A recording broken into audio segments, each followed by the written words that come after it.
Hello, everyone, and welcome to another episode of Matchday Supplement. It's your boy Crisandro, of course, and right over there you can see Bill's looking very Hey there. happy and can't wait to get into this game, of course. And it's an interesting one. Newcastle at home, well, Newcastle in our stadium, not quite home yet when the fans are not there, but you know what I mean. And it should be a good game. It should be a match that we should be looking to win, and especially to capitalise on our 5-2 victory over Southampton and also our win over Shkondia in the Europa League qualifiers. And well, let me introduce you to Bill. How you doing? You good? Yeah, I'm good, thanks. I'm looking forward to this game against Newcastle. I think it's gonna be a battle in the central midfield areas. Personally, I did discuss that Mm, with someone earlier. mm, Um, I think, yeah, it'll be a good midfield battle. Two, you know, hold up strikers, as I call them, they hold the ball up with Callum Wilson and Kane up mm, front for either team. So I mm. feel it's a game which, if we can dominate the midfield, we could be quite comfortable. With the squad, with the team that we have, the lineup's been announced as we'll show you here. And yeah, as we were expected, I think for those who saw my lineup in the group, I thought, I was told that Højbjerg might be injured, that he might not be able to make the game. But look, happy to that's I'm wrong. He's actually there in the middle alongside Yeah, Winks, which is good. And it looks like it's going to be a 4-3-3, if I'm reading that right, as Lo Celso likes to play deep and run on. So yeah, Lloris in goal, of course, take the captaincy, and then the wing backs will be Doherty and Davies, although Davies will be more defensive, of course. Darren Sanchez. So I know Adavera, he's on the bench. Um, and up front, it looks like Bergwijn will be on the bench because Lucas and Son will be feeding Kane. Good lineup, do you think? I think it's a good lineup. As you know, people have got their views. You know, they think Lucas doesn't offer a lot because he hasn't scored in 2020. Yeah. They were saying, Mm, but I think he offers a lot. He's mm, tracking back. He works hard. Just hope that he gets, a goal and assist. Now, I do think it's a very good lineup. mm, We have to use what we've got. I think the midfield is, we've got two holding midfielders in there with Pierre Emile and, of course, Harry Winks in there. And you're right, Lo Celso will probably push on as what you call like an attacking midfielder, like normally Dele Alli would do. So, yeah, I think it mm. is a 4-4-2. But, yeah, I think that's what I feel. I think we'll do well. It's can we get an early goal? Yeah. I just That's the thing. yeah, exactly that. And also, just to if we look on the team news again, there's one name that might get a few people excited. Reguilon is on the bench. He's going to be on the subs bench at the start of the game, so we may get a couple of minutes of him, especially if we're comfortable in the game. He's an exciting one to watch Mm, because I think we need both our wing backs to be pushing on as wingers because we know that Son is going to drift inwards. Even Lucas, I find he's going to drift inwards. So mm. we need that width really. Um, so yeah, I think he's um, he's an exciting young player. How do you feel it'll go? Do you have any predictions on the score, or is it? I'm always very optimistic with these sort of things. I do think that with the firepower that we have, if we get clicking and we actually work Newcastle out, like the same way that we kind of did against Southampton, where we went a goal down, had to face a bit of a storm, and then we kind of worked out quickly how to get behind them. I'm sure we could do the same with Newcastle's formation of 5-4-1 by the looks of it. We know what they're coming to do, so the plan is to try to score early. If we get that, I can see us scoring another couple, maybe another three. So it all depends if we get an early goal. If we do that, we'll win 3-0, 4-0, I think. If we don't, it's going to be a long slog like it was against Shkondia. It could be anything, but I'm confident we'll get the goals we need, and I'm sure we'll win this one at the very least 3-0. Yeah, I think 3-0. it's a good possibility. I'm hoping for a clean sheet, so I was thinking 2-0 with a clean sheet. But yeah, you're right. It depends how we get how the game goes. You know, it may be a bit of a slog.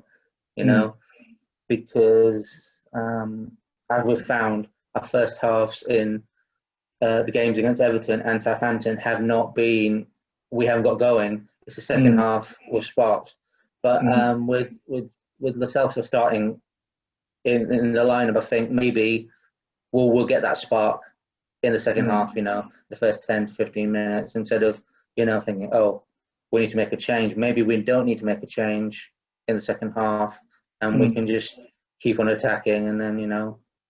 Well, fingers crossed. We need to get this win, especially after having seen Everton win 3 out of 3. We need to keep on their coattails as much as we can. But with Chelsea dropping points as well, this is usually where we kind of fluff our lines, isn't it? So let's hope that we pick up those 3 points, capitalise on Chelsea's draw, put the pressure on the likes of Man City, who are playing later today, and Liverpool, of course. And then, come on, you Spurs, let's do this. Okay, and it's half time, and yes, 1-0 is the scoreline, and doing quite well. A great finish by Lucas, tapping in at the far post after Kane. Yet another assist for him.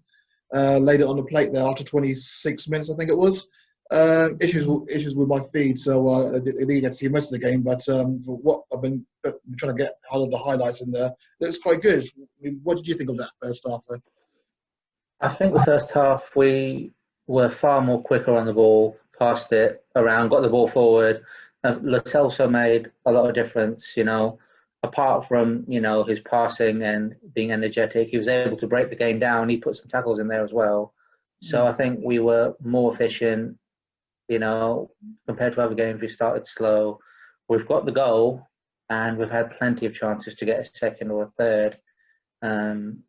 As we know, teams only need one chance against Spurs to score. So we really need that second goal. I can't think of any negative points. All I can think is maybe we could have had another goal by now. It's been a kind of a frustrating one. I've been touching on the second goal. Frustrating for Son. He's hit the woodwork twice so far in that first half, and once won a lovely drive from 25 yards out, crashing as a crossbar. He's going to be a bit frustrated. Yes, he looks a bit frustrated, but I think there's a goal in him. I think Harry Kane got the assist for Lucas's goal. So Harry's been working hard. In a way, he has been isolated. When the ball's been played up to him, there hasn't been anyone around to feed off. So I think, even Doherty, he had a good game. He got forward quite a lot. I think 3 or 4 times he got forward to a very good position. Ben Davies has been solid at left back. I don't think we've really been tested from what I can really think. I think we gave away 1 free kick. Even from that, it didn't amount to anything. I think Sonny, he's hit the post and he's hit the bar, and he even had a free kick. Unfortunately, he couldn't find. He couldn't beat the first man on that free kick. You never know. That free kick led to a chance. Well, we haven't been tested at the moment. I think we've had around about 80% of the ball, and Newcastle haven't had any shots on goal. So, yes, more of the same. Hopefully, we shall pick up those 3 points. And, well, I don't want to jinx it just yet, but, that clean sheet is important. Let's try and wrap this game up and then march on towards the League Cup. But first and foremost, 1-0 to Spurs at the moment. It's what happens in the second half. Well, that's a great end to that game, wasn't it? I'm absolutely fuming. I don't know what you're feeling there, Bill, but that's this new rule that they brought in is just ruining football now. I mean, how is it? I mean, if you could give a penalty now for a handball when the player's got his back turned, he has to jump to get the ball. How do you jump without raising your hand? How do you do that? I don't get it. But the referee decided to give it. Well, VAR decided to give a penalty, and the referee obviously obliged, and they scored from that one. Callum Wilson scoring deep at, I think, in the last seconds of the game, finishing 1-1. We get to how we could have taken our chances, or we should have taken our chances, it would have been an issue. But when you're cruising 1-0 in the last seconds, you don't expect a penalty for that. But I don't know what you're thinking. Yeah, I'm thinking the same. This new rule with giving penalties for any contact on the arm, back, is getting ridiculous. I think yesterday it cost the team, didn't it? Very similar. Yeah, that was given after the final whistle had blown. Yeah, what I was going to say before that penalty even happened, we were cruising. We were functional. Okay, we weren't as exciting as the first half, but Højbjerg did a job on Wilson. He just closed him down, didn't give him any room. We worked as a unit. Yes, we weren't clinical, but this is a long-standing issue. We aren't clinical at 1-0 quite a lot. Yeah, I'm just disappointed with the decision. So, yeah, I don't know what else to say. I think the main points were we looked good in the first half. We looked functional in the second half, but we didn't look dangerous. But what I was seeing is that slowly Newcastle were creeping into the game.